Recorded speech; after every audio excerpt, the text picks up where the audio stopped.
Radio Rahim here with the man who needs absolutely no introduction, Larry Merchant. We're at the post-fight for Mayweather and Cotto. First of all, let's talk about you making up with Mayweather. I saw you at the weigh-in. He gave you a hug. You exchanged words. Can you tell us what was said in that moment?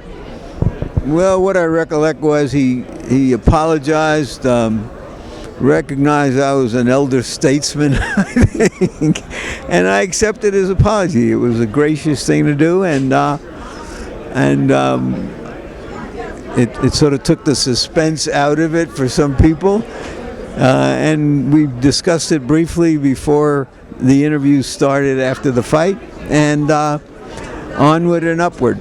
Now, you've had some run-ins with fighters before and have faced some criticism about the way you analyze the fight. Does that ever come into play while you're calling the fight? Do you think about how these fighters feel about what you're saying? No, I think they're professional performers, and when they put themselves out in the public, they are open to being praised, to being unpraised. That's what they sign on for. They love it when you love them. We all get that, but people are paying money to see them, and they want to be seen, and that's part of the deal. Now, focusing on Mayweather for a moment, because you two are now forever tethered in history because of that moment in the last fight, after the last fight. The way people perceive him has become widely negative here recently. You obviously know him a little better than the boxing public. What would you say about his personality and integrity as a guy outside of boxing? How would you analyze Mayweather? We've all seen him on 24/7, and maybe that's him amped up for the show, but he shows you who he is, and he's very smart about how he has moved his career, how he's marketed himself. He's a great force in the sport, and for me it's about him as a fighter. I'm interested in his personalities and his blow-ups and breakdowns and all the rest of it. That's the human part of the equation. But the most important thing is he gave the fans a fan-friendly fight, and that's nobody asked them for their money back after the Cotto fight. Now, as far as broadcasting, the business that we're in, obviously you're a legend in that sport and in this field. Fighters like George Foreman and Mayweather have said, you've never fought, so you don't know boxing. You can't really call the fights unless you know boxing. How do you respond to that mentality? Well, I guess you can't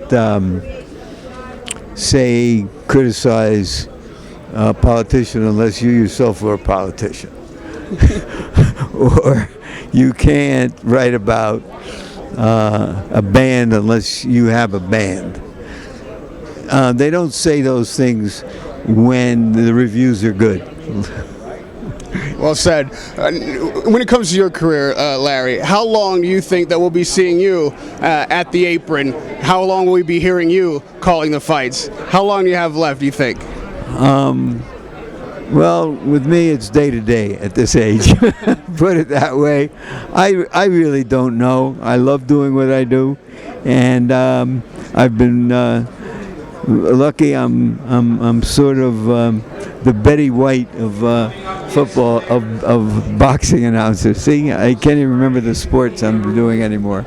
And if I could just turn to analysis of what happened tonight, we saw Floyd mix it up more, I think, than we've ever seen. He's been hit with more punches tonight, I think, than we're accustomed to seeing him. Do you think, like he says, that's by design, it's by age, or it's because Cotto was able to bring the fight to him in a way that maybe he hadn't expected? All of the above. And, I do think that Mayweather has been, as I put it on the air, more rap than hip-hop in the last few fights. What does that mean? What does that mean? Well, he's rapping. he's punching more. He's Rapid going on the fire. offense, right? Okay. Hip-hopping means trying to avoid the incoming more than putting out the outgoing.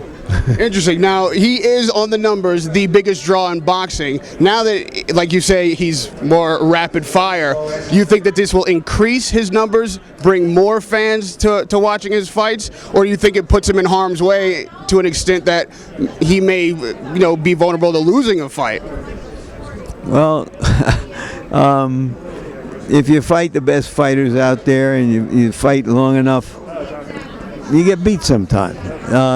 That's happened to virtually all of the great fighters. And it will depend on how long he fights. But he has the kind of skills to keep going for as long as he feels like. I don't know how that will affect it. What I'm sort of gathering just minutes after the fight is now people think, well, maybe Pacquiao can beat the guy. Is that what you're thinking? No, I mean, I've always felt that, it's, as a pitcher once said, good pitching beats good hitting, and vice versa. Thank you, Larry. Floyd is here. I'll let you get to him. Radio Rahim with Larry Merchant. Thank you very much, sir.